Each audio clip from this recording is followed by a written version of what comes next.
What if, in the wars of the 21st century, the ultimate victors are not those who seize a city square or plant a flag atop a ruined building, but those who can strangle the enemy's lifeblood, unseen, in the black of night, leaving armies cut off, industries paralyzed, and entire populations thrust into a fog of fear and uncertainty?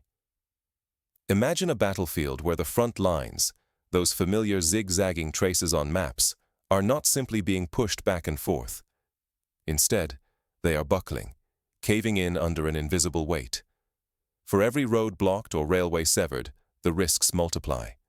Defenders left isolated, supply caches running low, and escape routes narrowing to thin threads. The world's media hurries to report on dramatic advances and sudden retreats, but the most consequential story is quieter, more insidious. A story of invisible hands closing invisible fists. Night after night, the news brings grim reports. Precision drone strikes on supply depots, missile barrages targeting electrical substations, and methodical destruction of civilian infrastructure. This is not just a war of soldiers and tanks. It is a conflict of stranded freight trains, burning warehouses, and neighborhoods plunged without warning into darkness. Each successful strike is a deliberate attempt to tear at the ability of an adversary to move, to resupply, even to maintain hope that tomorrow will be better. Take, for example, the city of Odessa, a vital port and industrial hub. Recent footage shows explosions lighting up its industrial outskirts, warehouses in flames, and secondary detonations echoing for hours. These are not random acts. They are part of a methodical strategy. In Kharkiv, surgical drone attacks have become almost nightly events, targeting rail yards and energy substations. These cities stand as stark reminders that modern conflict is less about rapid conquest and more about a slow, grinding contest of attrition, where every destroyed asset is a blow to the adversary's stamina. This is not unique to the current conflict. History is filled with examples where logistics and supply lines proved decisive. During the Second World War, the Allied bombing campaigns focused as much on German railways and oil refineries as on troop concentrations. The destruction of the Ploesti oil fields in Romania did more to cripple Nazi Germany's armored divisions than many battlefield defeats. In Vietnam, the relentless American bombardment of the Ho Chi Minh Trail, a labyrinth of supply routes, was an attempt to strangle the North's ability to sustain its forces in the South. Yet even then, ingenuity and redundancy allowed supplies to continue flowing, albeit at tremendous cost. Ignore these shadow battles, and you miss the true levers of modern power. Today, war is not only about shifting frontiers. It is about shattering economies, unraveling the sense of security, and rewriting the rules of daily survival for millions. It is about making the very act of living, finding food, staying warm, communicating with loved ones, a test of resilience and ingenuity. Let us peel back the curtain and examine how these hidden campaigns are redefining the very future of conflict. To do so, we must look far beyond the trenches, past the smoke and fire, and into the veins and nerves of the war machine itself. The transformation of warfare is happening in real time, but it is unfolding far from the eyes of the world. Behind the headlines about new offensives and counteroffensives, a quieter, more devastating struggle is underway. The maps still highlight shifting lines, but the true heart of the war beats in the arteries that sustain both armies and cities: roads, railways, pipelines, power grids. Direct clashes are now only a small part of the story. The real contest is a systematic campaign against the connective tissue that holds nations together. Every strike on a bridge or a railway junction is designed to freeze movement, delay reinforcements, and force commanders to wage war not just against enemy soldiers, but against time itself. Consider the desperate troop transfers we have witnessed in recent months. Commanders, faced with overwhelming pressure at key points, are forced to strip quieter sectors to reinforce critical flashpoints. In Ukraine, for example, reports have emerged of 2 brigades being redeployed from the north, areas like Chernihiv and Sumy, to shore up defenses near Pokrovsk. This is not a new phenomenon. During the Battle of Stalingrad, Soviet commanders routinely shifted divisions from quieter fronts to plug gaps along the Volga, risking weakness elsewhere for the chance to hold or retake a vital sector. The gamble is the same: secure one area, but at the possible cost of losing another. Supply chains, the lifeblood of any military effort, are under constant attack. Convoys are rerouted onto longer, more perilous journeys as bridges are blown and rail lines are cratered. These delays ripple through the entire system. In the First World War, the failure of the German supply system during the spring offensive of 1918 led to a catastrophic collapse in momentum. Today, a single destroyed transformer or rail junction can halt a battalion's advance for days. Each hour that a vital rail line remains cut, every day that a depot smolders in ruins, the risks multiply for both soldiers and civilians. Delays do not simply slow the pace of operations. They corrode trust, sap morale, and threaten the basic sense of safety that keeps societies functioning. In the siege of Leningrad, it was not the shells, but the starvation and cold that broke the will of many. In modern wars, the pattern repeats. Each disruption makes recovery harder, and the sense of fragility grows. What we are witnessing is a battle of endurance, not one of swift, decisive blows. Logistic setbacks can inflict losses greater than the fiercest firefights. In the Pacific Theater during World War II, the Japanese Navy's logistical collapse after the Battle of Leyte Gulf doomed its remaining forces. The lesson is clear. The landscape of war is now defined by the ability to endure mounting logistical pressure, not by the number of kilometers gained or lost. But this is not simply a story of shattered rails or blacked-out cities. Beneath the surface, an economic and psychological campaign is unfolding, one that aims to exhaust, destabilize, and ultimately outlast the enemy. The next stage of conflict sees logistical strikes ripple outwards, undermining the economic heart of a nation and compounding its vulnerabilities. Imagine a war where the objective is not the capture of a capital or the destruction of a flagship, but a relentless campaign of attrition. Here, every blackout is a weapon, every shortage a blow to morale. The true front lines are no longer trenches. They are power grids, fuel depots, and the intricate arteries of supply that keep armies and societies alive. Each strike is calculated for maximum disruption, not immediate territorial gain. A destroyed railway junction or energy hub can take weeks, sometimes months, to repair. In the meantime, the demands on already strained resources only grow. In the Second World War, the Allies' destruction of the French rail network ahead of D-Day paralyzed German reinforcements, illustrating the outsized impact of infrastructure attacks. Today, the principle remains: attack what cannot be quickly replaced. Each attack deepens the strain. When a substation is blown apart, entire supply routes can grind to a halt. Frontline troops wait for food and ammunition that never comes, while repair teams race against time to restore function before the next wave of strikes. As spare parts dwindle, every failure is magnified, bringing the whole war machine closer to collapse. This is not just a military dilemma. Every blackout plunges cities into cold and darkness. Families wake to find refrigerators silent, water pumps stalled, and markets empty. Shortages breed anxiety and anger, fueling unrest that can threaten even the most entrenched leaders. In the winter of 1941, the German siege of Moscow led to widespread power outages and food shortages, nearly causing the city's collapse from within. Meanwhile, the battle for truth becomes ever more fierce. Rumors race through social networks, tales of distant disasters, whispers of secret new weapons, speculation about the loyalty of allies. The boundary between fact and fiction blurs, eroding public confidence and leaving both civilians and soldiers unsure whom to trust.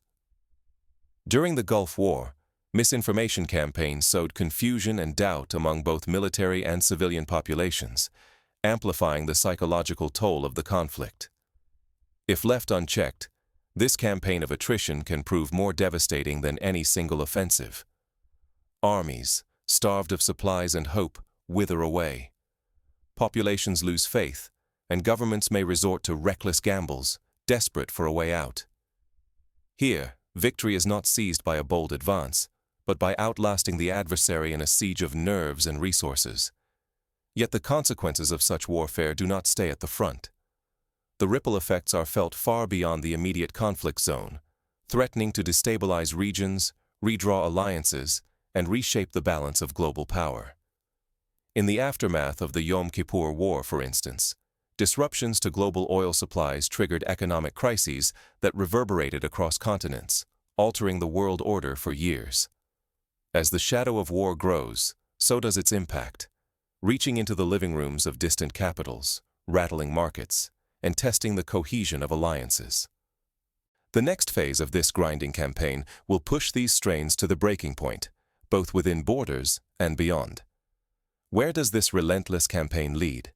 Will it end in a sudden, decisive breakthrough, a dangerous escalation, or a seemingly endless stalemate? Analysts debate three principal scenarios. The first is a war of exhaustion, a slow bleed of logistics and morale, ending only when one side can no longer sustain the burden. This was the fate of the Central Powers in the First World War, where relentless attrition broke their capacity to fight. The second path is escalation, a desperate surge, as one side musters its reserves and launches an all-out offensive. Such gambles carry immense risk. The German Ardennes offensive of 1944 sought to break the Western Allies, but ultimately hastened Germany's defeat. The third scenario is a negotiated pause, a tense ceasefire that freezes the front lines, offering temporary respite, but always threatening to unravel at the slightest provocation. The Korean War's armistice in 1953 is a classic example, an uneasy peace, with both sides wary and fully armed. Amid these possibilities, the arms race grows ever more frantic. Technologies once confined to science fiction, hypersonic missiles, directed energy weapons, advanced electromagnetic arms, are now realities on the battlefield. Yet, as history shows, technological advantage means little without the doctrine and training to use it effectively. The Maginot Line was once considered invincible, but German tactics rendered it obsolete. The defense industry itself is being remade under pressure. Old production lines cannot keep pace with the demands of modern war. Factories are dispersed to evade strikes, trading efficiency for survivability. This decentralization increases dependence on sprawling, fragile supply networks. Today, a single missing microchip or a closed border can halt the flow of weapons for weeks. During the Falklands War, shortages of spare parts and ammunition hampered both British and Argentine forces, illustrating the vulnerability of modern supply chains. On the ground and at home, the psychological toll mounts. Each drone strike, each blackout, eats away at the confidence of civilians and the resolve of troops. Daily life is shrouded in uncertainty. Will the next attack come tonight? Will the power return tomorrow? This constant strain erodes not just military capability, but the very fabric of society. At this crossroads, every decision carries enormous risk. A single miscalculation could lock countries into years of deadlock, erode public trust, or trigger a spiral of escalation that no one can control. In the end, victory may depend less on territory seized than on endurance lost, a lesson learned painfully in Afghanistan, where decades of attritional warfare wore down even the most powerful armies. Yet, amid the uncertainty, vital questions persist. What lessons can we draw from this new kind of war, and how can both leaders and citizens adapt before the next shock arrives? As the traditional front lines blur, the struggle for resilience extends far beyond the battlefield. The choices made now, by governments, by communities, by individuals, will shape not only the outcome of this war, but the future of warfare itself. In wars of attrition, the decisive blows are rarely dramatic. Instead, the outcome is determined by a relentless sequence of small, adaptive responses. The real contest is not just firepower, but resilience. Who can maintain their lifelines, repair damage before it compounds, and keep supplies moving when every route is threatened? Modern endurance relies less on deploying the latest weapons and more on agile logistics, rapid repairs, and supply chains that can flex rather than shatter. Each improvisation, a new delivery route, a hastily constructed bridge, a patch to a damaged fiber optic cable, is a vital maneuver in this invisible chess match. During World War II, the Red Ball Express, a makeshift trucking operation, kept Allied forces supplied in France despite destroyed railways, demonstrating the power of logistical ingenuity. For both leaders and civilians, survival now hinges on the basics: steady electricity, reliable communications, and access to essential services. When engineers restore power after a strike, mend a battered rail line, or keep the internet alive despite relentless jamming, they are waging quiet battles that matter as much as any firefight. In the aftermath of Hurricane Katrina, it was the restoration of basic services, not the arrival of additional troops, that marked the true turning point for New Orleans. Morale, both civilian and military, hangs by a thread. Each time the lights flicker back on, misinformation is countered, or a supply convoy makes it through shell fire. It is a small but crucial victory. These victories rarely make headlines, yet they determine whether communities endure or unravel under strain. Adapting to this grinding phase means making redundancy a core principle. Backup systems must be built. Local teams must be empowered to act independently, without waiting for orders. Psychological support must be woven into every response. Initiative at every level, from the central command to the grassroots, becomes essential. In the London Blitz, it was the distributed response of local fire brigades and civilians that kept the city functioning amid nightly bombings. Overlooking these practical measures risks a slow, silent collapse, one that no new technology or weapon can quickly reverse. If the home front crumbles bit by bit, victories at the front lose their meaning. This was the lesson of the Soviet Union's collapse, where the erosion of daily life ultimately undermined its military superpower status. So, in this evolving contest, where do you look for signs of resilience or the seeds of collapse? The answer lies in every restored power line, every improvised supply route, and every community that refuses to yield. Watching these frontline adaptations reveals the true trajectory of the conflict. The outcome of modern wars is no longer decided by raw power alone. Today, victory belongs to those who can endure relentless pressure, adapt under fire, and rebuild faster than their enemies can inflict damage. In the Syrian conflict, local groups that maintained robust supply lines and rapid repair crews outlasted better-armed adversaries. We are living through a profound transformation in the nature of conflict. The old image of dramatic advances and televised displays of hardware is fading. Instead, the real contest unfolds in the shadows. A slow, grinding struggle over who can keep supply lines open, safeguard energy, and sustain morale under siege.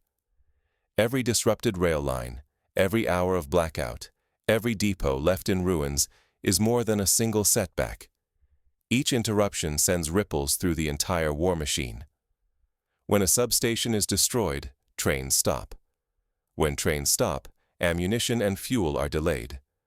When the front is left waiting, positions are lost and the momentum shifts. This is not chaos, it is a calculated strategy. The objective is to wear down the enemy over weeks and months, to sap their strength until even basic recovery is a struggle. The focus has shifted away from capturing land, towards systematically exhausting the infrastructure that keeps armies and societies running. At the same time, information itself has become a weapon. Every explosion, every rumor of foreign involvement, every whispered tale of new invincible weapons, all are designed to shape perceptions, undermine confidence, and spread uncertainty. The will of the population to endure blackouts, rationing, and fear is now as vital as the soldier's ability to fight. In the Cold War, psychological operations and propaganda campaigns often determined the success or failure of entire military strategies. The stakes for ordinary people and entire nations are enormous. Wars are no longer just about defending borders. They are about defending the networks, power, transport, communications that make daily life possible. When these systems are crippled, it is not only the military that suffers. Entire societies tremble.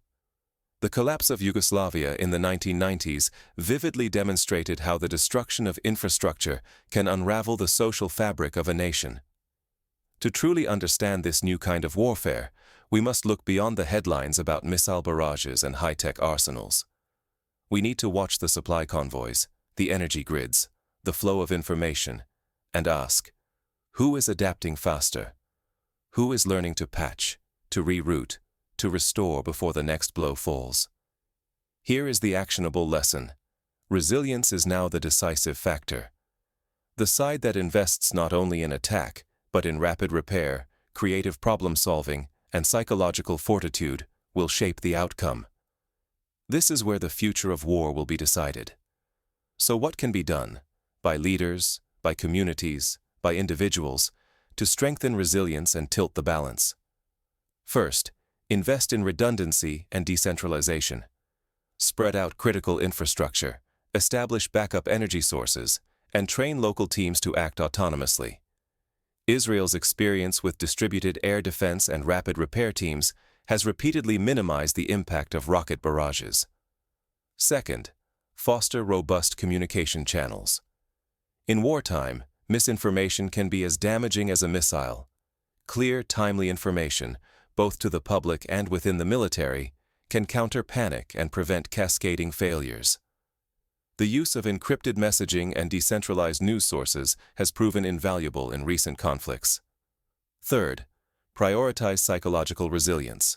Support networks, mental health services, and community solidarity are as crucial as armored vehicles.